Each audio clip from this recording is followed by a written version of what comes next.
오늘은 성찬식을 행합니다. 그래서 성찬에 대해서 몇 가지를 말씀을 먼저 드리겠습니다. 좀 정리를 하는 그런 차원에서 성찬에 대해서 말씀을 드리겠습니다.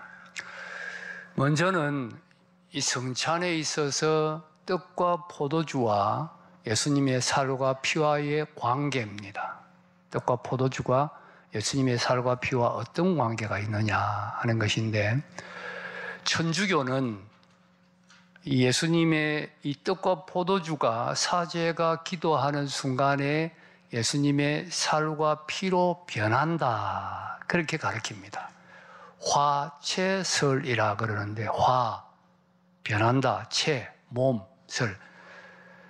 사제가 이 떡을 들고 기도하는 순간에 눈으로는 떡으로 보이지만은 실제로는 예수님의 살로, 완전한 살로, 100% 완전한 살로 변한다는 거예요. 포도주도 기도하는 순간에 100% 예수님의 피로 변한다. 그래서 굉장한 것이 되는 거지요. 화채설인데, 그러나 성경적으로 우리가 맞다고 볼 수가 없습니다. 우리는 오랫동안 상징설의 입장을 가져왔습니다. 무슨 말이냐 하니까, 포도주는 예수님의 피를 상징하고 또 떡은 예수님의 살을 상징한다. 이것은 종교개혁자 중에 쯔빙글리라는 사람의 견해였습니다. 근데 초창기에 우리나라 온 선교사들이 대부분 이 입장을 가지고 있었고, 그래서 오랫동안 한국교회가 이 상징설을 가르쳐 왔습니다. 그러니 떡을 보고 예수님의 살을 생각하고 또 잔을 보고 예수님의 피를 생각하면 된다. 상징하는 것이다. 이렇게 생각을 해왔는데, 예배 갱신운동이 일어나면서 예배에 대해서 연구를 해보니까 칼빈은 다른 생각을 가졌다는 것을 알게 되었습니다. 칼빈은 단순한 상징이 아니고 떡과 포도주 속에 예수님이 영적으로 임재하신다 하는 영적 임재설을 가르쳤습니다. 영적으로, 예수님의 신성이 영적으로 임재하기 때문에 믿음으로 받지 아니하면 아무 상관이 없지만 믿음으로 받을 때 실제로 주님이 영적으로 신성으로 떡과 포도주를 통하여 우리 속에 오시게 된다. 우리 속에 더 강하게 역사하게 된다 하는 그런 영적 임재설을 주장했다는 것을 알게 되었습니다. 그래서 지금은 개혁주의 우리 신학이 영적 임재설을 받아들입니다. 단순한 상징이 아니고 떡과 포도주 속에 예수님이 영적으로 임재하신다, 그렇게 우리가 믿어야 합니다. 또 한 가지, 흰 천으로 이 성찬상을 덮는 것에 대해서 말씀을 드리겠습니다. 우리는 지금 덮지 않았습니다만은 여러분은 한평생 흰천으로 덮는 것을 보았을 거예요. 보았었기 때문에 안 덮는 것이 오히려 이상하게 보여질 수도 있고, 지금도 또 많은 교회들이 덮고 있기 때문에 여기에 대해서도 잠깐 말씀을 드리겠습니다. 원래는 당연히 덮지 않았지요. 초대교회 흰 천으로 덮을 이유가 없었습니다. 천주교는 2000년 동안 이 성찬상을 흰천으로 덮은 적이 한 번도 없습니다. 그럼 왜 흰천으로 덮는 일이 생겨났느냐? 이것은 칼빈이 덮었습니다. 칼빈이라는 종교학자 덮은, 왜 덮었느냐 하니까, 중세에는 이 성찬을 굉장히 미신적으로 생각했습니다. 대단한 것으로 생각하고 이상한 효력이 있는 것으로, 성찬 떡을 가지고 가서 병자에게 먹으면 병도 낫고 하는 이런 식으로 이상하게 생각하기 때문에 성찬을 행하면 사람들이 와, 저게 성찬인가 보다 하고 쳐다보기 때문에 그런 좀 이상한 생각을 막아버리기 위하여 안 보이게 하는 게 낫겠다 싶어서 흰천으로 덮어버린 겁니다. 그래서 흰천으로 덮게 된 겁니다. 지금 이 성찬상을 보면서 미신적이거나 이상한 생각을 하는 사람은 아무도 없습니다. 그러니 덮을 이유가 없지요. 미국이나 세계 어느 교회를 가도 성찬상을 흰천으로 덮는 교회가 없습니다. 뭐든지 한번 해오던 것은 바꾸기가 어렵습니다. 오랫동안 덮어왔기 때문에 이제 안 덮으면 이상하기 때문에 덮는데, 원래부터 덮지 않았던 것이다 하는 것도 이해를 할 필요가 이렇게 있습니다. 그 다음에 이 점도 여러분의 마음을 좀 헷갈리게 할 수 있는데, 그러나 사실대로 말씀을 드리겠습니다. 성찬에 참여하는 우리의 마음입니다. 마음. 여러분, 성찬하면 옛날에 무슨 생각했습니까? 슬픈 거예요. 눈물 흘리는 거예요. 그래, 눈물을 흘려야 성찬에 은혜 받았다, 이렇게 생각을 했습니다. 십자가를 생각하고 주님이 흘리신 피를 생각하고 찢어진 살을 생각할 때 마음이 아프고 슬펐습니다. 그러나 여러분, 생각해 보면 그 십자가는 십자가로 끝난 십자가가 아니고 부활로 이어진 십자가였습니다. 초대교회의 성찬을 금요일날, 주님 십자가에 못 박히신 금요일날 행한 것이 아니고 주일날 행했습니다. 예수님 부활하신 날. 예수님 부활하신 날 초대교회 성도들의 마음이 어떠했겠습니까? 얼마나 기뻤겠습니까? 야, 우리 예수님 다시 살아나셨다. 막 벅찬 감격, 기쁨, 그게 주일날 그들이 가졌던 마음인데 그 마음으로 성찬을 행했다는 거예요. 그러니 기쁨과 감격으로 성찬을 행한 것입니다. 여러분, 사도행전 2장 46절을 보면 초대 예루살렘 교회도 집에서 떡을 떼며 기쁨과 순전한 마음으로 음식을 먹었다고 했는데, 여기 음식 먹는 것은 식사입니다만, 그러나 초대 교회 때는 이 식사와 성찬이 연결되어 있었습니다. 식사를 하면 아가페라고 해서 식사를 하면 그 다음에 성찬을 행했습니다. 그러니 저 마음은 기쁨과 순전한 마음으로 성찬 행했다고 생각해도 틀린 말이 아닙니다. 기쁜 마음으로 성찬을 행했다는 거죠. 성찬식을 행할 때에 눈물을 흘리고 주님의 십자가를 생각하며 슬퍼하는 것이 잘못됐다는 것은 아닙니다. 그러나 원래는 기쁨으로, 잔치하는 그런 아주 즐거움으로 성찬을 했다 하는 것도 우리가 알 필요는 있습니다. 한 가지만 더 말씀드리겠습니다. 제가 성찬을 행할 때에 이 떡을 찢고 떡을 떼고 또 포도주를 잔에 붓는 의식을 행합니다. 이것도 옛날에 여러분 안 보던 의식일 거예요. 그래서 이상하다는 생각을 할 수도 있겠는데, 이것도 제가 지낸 거 아닙니다. 종교개혁자들이 하던 겁니다. 하던 건데 그동안에 성찬이 간편화되면서 안 했던 것뿐이에요. 예수님께서 처음에 성찬을 행할 때 떡을 떼어 제 아들에게 주셨기 때문에 떼는 행위도 성찬에 들어간다는 거죠. 잔을 부어서 잔을 주었기 때문에 잔을 붓는 행위도 성찬에 들어간다는 겁니다. 그래서 이것도 원래 성찬을 할 때 행하던 것이다, 그렇게 이해를 하시면 좋겠습니다. 이제 오늘 본문 말씀 전하겠습니다. 성찬은 주님 잡히시던 전날 밤 마가요한의 다락방에서 제자들과 함께 친히 제정하시고 이것을 행하라고 명령하심으로 우리가 성찬을 갖게 되는데, 그때 예수님께서 성찬을 제정하신 음식이 유월절 만찬이었습니다. 유월절 식사를 하시다가 성찬을 제정하셨지요. 유월절 음식으로 성찬을 제정하신 데는 중요한 이유가 있습니다. 아무렇게나 어쩌다가 그렇게 된 것이 아닙니다. 왜냐하면 유월절이 성찬의 그림자고 유월절이 성찬을 통하여 완성이 되기 때문에 예수님 유월절 만찬을 통하여 성찬을 제정하신 것입니다. 그렇다면 유월절의 의미가 성찬에서 완성되는데 유월절의 의미가 무엇입니까? 첫째는 유월절은 이스라엘 백성이 애굽 땅 노예 생활에서 하나님의 은혜로 구원받은 것을 기념하는 절기입니다. 여러분 다 잘 아는 말이죠. 그렇죠? 430년 노예 생활을 하다가 하나님께서 모세를 보내서 이스라엘 백성을 애굽 땅에서 구원하여 내십니다. 많은 재앙을 내렸지만 바로가 말을 듣지 아니했지요.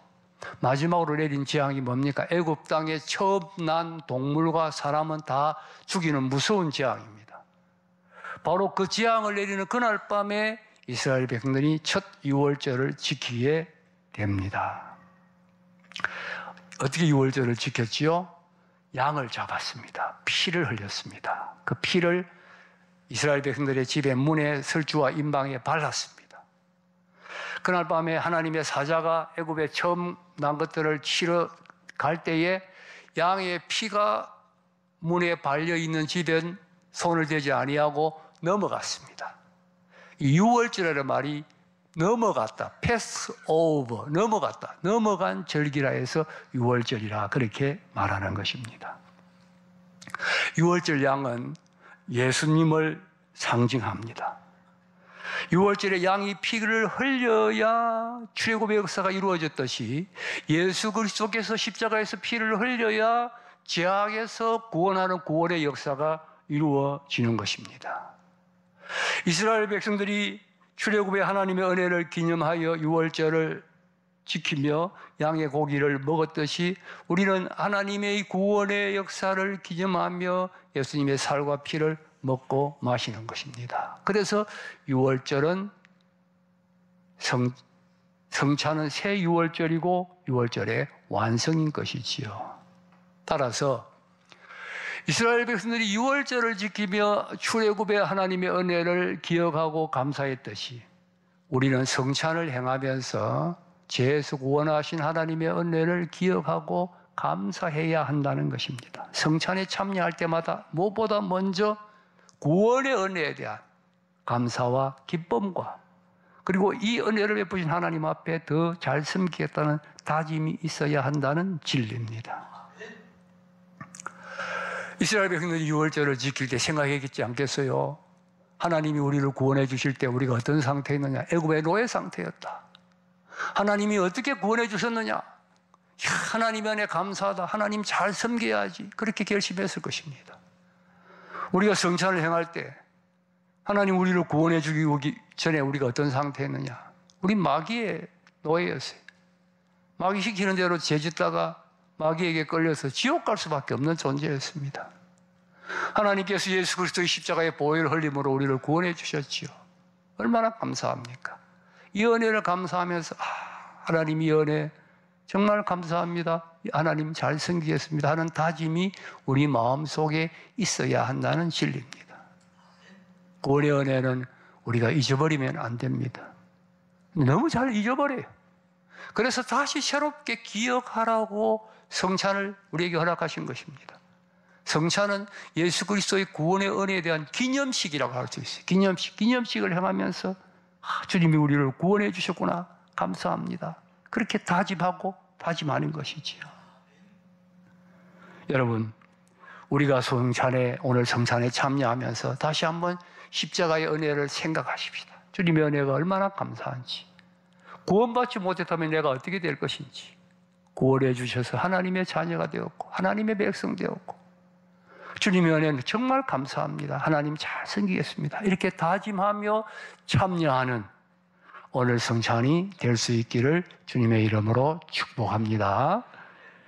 두 번째로, 유월절은 언약의 공동체라는 것을 확인하는 것이었습니다. 자, 오늘 본문 우리 14절까지 읽었는데 뒷부분을 읽어보면 유월절을 잘 못 지키는 자는 이스라엘 회중에서 끊어진다, 쫓겨나간다 이렇게 되어 있습니다. 이 말은 잘 못 지킨다는 건 또 당연히 한 걸음 더 나아가면 안 지키는 자도 이스라엘 공동체에서 쫓겨나간다, 그런 뜻이 포함되어 있다고 볼 수가 있습니다. 왜 유월절을 안 지키면 이스라엘 공동체에서 쫓겨나가느냐? 여러분, 이 부분은 조금 여러분이 긴장해서 들어야 됩니다. 제가 설명을 잘할 수 있을지 모르겠는데 잘 들어야 됩니다. 출애굽은 단순히 하나님께서 이스라엘 백성들을 애굽에서 구원해내는 것으로 끝난 것이 아니고 사실상 하나님과 이스라엘 백성 사이에 언약을 맺은 겁니다. 언약. 그 언약이 뭐냐? 앞으로 하나님은 이스라엘 백성들의 하나님이 되어서 이스라엘 백성들을 보호하시고 인도하시고 복을 내리신다. 그리고 이스라엘 백성들은 하나님을 잘 섬긴다는 언약을 맺은 겁니다. 그 언약의 체결은 어디서 했느냐? 시내산에서 했죠. 시내산에서 이제 너희들은 내 백성이 되었으니까 10가지 계명을 지켜라, 10계명을 두시면서 체결은 시내산에서 했습니다. 그러나 출애굽 자체가 언약이고, 그러면 이 출애굽 이 유월절 식사는 뭐냐? 언약의 식사입니다. 그날 밤에 양을 잡아서 양의 고기를 먹었어요. 그게 언약의 식사라는 겁니다. 식사인데 중요한 것은 그 당시에 근동 지역에서는 이 언약을 맺을 때 나라와 나라 사이에도 언약을 맺을 수가 있고 사람과 사람 사이에도 언약을 맺을 수가 있는데 언약을 맺으면 꼭 마지막에 식사를 합니다. 당사자들이 식사를 합니다. 식사를 하면서 그 언약으로 말미암아 내가 받는 혜택, 언약을 맺을 때는 혜택이 있잖아요. 그것을 기뻐하고 감사하면서 식사를 하는데 중요한 것은 언약의 당사자들은 식사에 꼭 참여를 해야 된다는 사실이에요. 식사에 참여하지 아니하면 그 언약의 혜택을 누릴 수가 없는 거예요. 언약의 당사자들은 식사에 참여를 꼭 해야 되는 겁니다. 그러니 자, 6월절이 하나님과 이스라엘 백성 사이에 맺은 언약의 식사라고 할 때 6월절에 참여하지 아니하면 언약 공동체에서 쫓겨나는 거예요. 왜? 언약의 식사에 참여하지 아니했기 때문에 언약의 복을 누릴 자격을 빼앗기는 거죠. 언약의 공동체에서 쫓겨나게 된다는 진리입니다.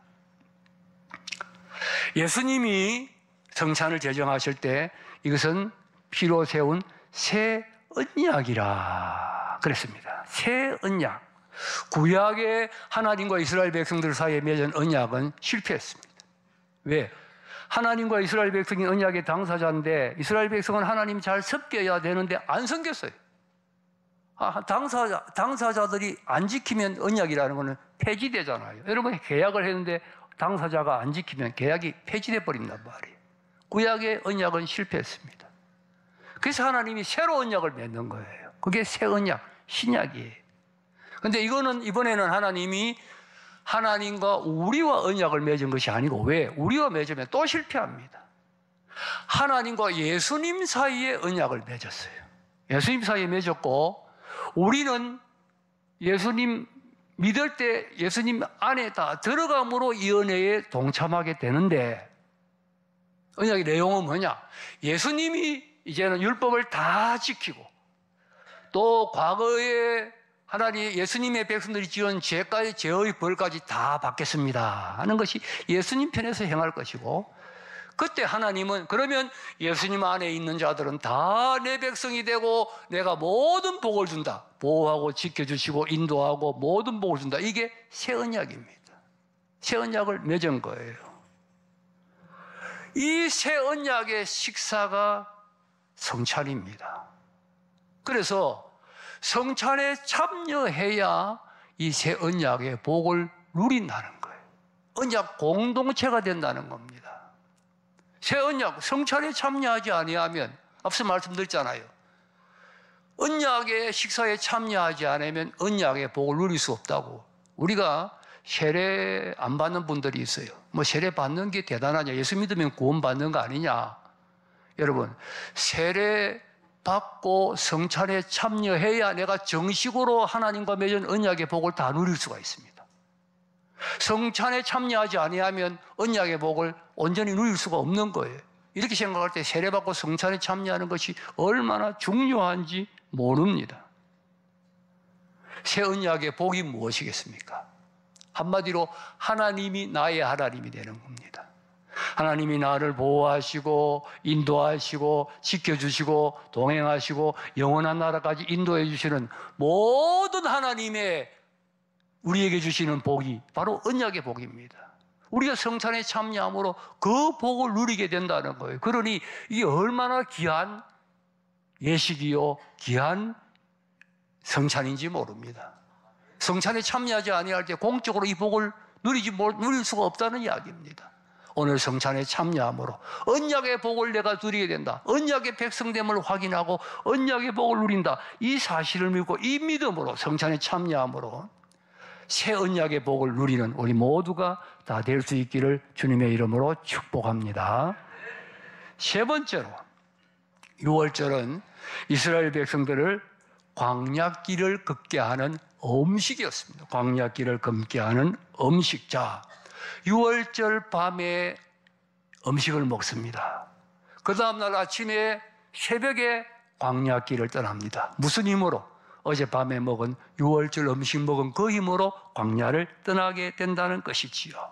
그러니 6월절 음식은 앞으로 이스라엘 백성들이 광야를 걸어가게 할 힘을 주는 음식이었고 물론 그 음식 먹은 힘으로 광야 40년을 걸은 것은 아닙니다. 앞으로 하나님께서 광야 생활할 동안에 먹어주실 것에 대한 하나의 약속이다. 6월절 먹은 음식으로 광야를 걸어가는 힘을 얻는다 하는 하나의 상징이요 대표로 음식을 먹을 것입니다. 우리가 모두 광야 같은 세상을 걸어가고 있습니다. 이 인생길에 우리가 무슨 힘으로 걸어가느냐? 오늘 성찬에서 주님의 살과 피를 먹고 마심으로 이 주님의 살과 피를 통하여 힘을 얻어 이 음식의 힘으로 광야 같은 세상을 넉넉히 승리하며 걸어갈 수 있다는 진리입니다. 주님 친히 말씀하셨습니다. 요한복음 6장 55절에 내 살은 참된 양식이요 내 피는 참된 음료라. 이 성찬의 떡과 포도주가 참된 양식이 되고 참된 음료가 된다는 진리입니다. 그래서 먹으라고 하신 거예요. 여러분 보세요. 만약에 이 떡과 포도주가 하나의 상징이라면 먹을 필요는 없잖아요. 상징이라면 보고 포도주를 보고 예수님 우리를 위하여 피를 흘렸구나, 떡을 보면서 예수님 우리를 위하여 살을 찢었구나 생각하면 되지 않습니까? 상징이라면 먹는 것은 뭘 상징합니까? 먹는 것은 상징할 게 없잖아요. 먹는 것은 말 그대로 먹는 거예요. 먹어야 먹는 거지요. 먹는 것은 먹는 데 의미가 있는 겁니다. 그럼 뭘 먹느냐? 떡과 포도주를 우리가 단순히 먹는 것은 그게 무슨 의미가 있겠습니까? 예수님께서 영적으로 임재하셔서 영적으로 예수님을 먹고 마실 때 진정한 먹는 것의 의미가 살아나게 되는 거지요. 그래서 우리가 믿음으로 먹을 때 실제로 주님이 임재하셔서 이 떡과 포도주를 통하여 주님이 우리 속에서 새롭게 되는 겁니다. 새롭게 오시는 겁니다. 새롭게 확인하는 겁니다. 주님이 내 속에 계심을 확인하고 그래서 그 주님이 우리에게 힘을 주시고 능력을 주시는 것입니다. 그래서 요한복음 6장 57절에 말씀하셨습니다. 나를 먹는 그 사람도 나로 말미암아 살리라. 떡과 포도주를 통하여 주님을 먹을 때 주님으로 말미암아 주님 주시는 힘으로 이 광야 같은 세상에 얼마든지 주님이 내 속에서 힘을 주시기 때문에 그 힘으로 승리하며 살아갈 수 있다는 진리인 것입니다. 말을 맺습니다. 성찬을 통해 구원의 은혜를 새롭게 확인하십시다. 구원의 은혜를 감사하며 하나님 뜻을 섬기기로 다짐하십시다. 내가 언약 공동체의 일원이라는 것을 확인하고 이 성찬에 참여함으로 하나님과 우리 예수님 사이에 맺은 새 언약의 모든 복이 내 것이 된다는 것을 확신하십시다. 언약의 복이 내 것이 됩니다. 그리고 이 성찬을 먹은 힘으로 광야 같은 세상을 승리하며 살아가게 될 것입니다. 오늘 성찬을 통해 이 은혜 누리는 여러분 다 되시기를 주님의 이름으로 축복합니다.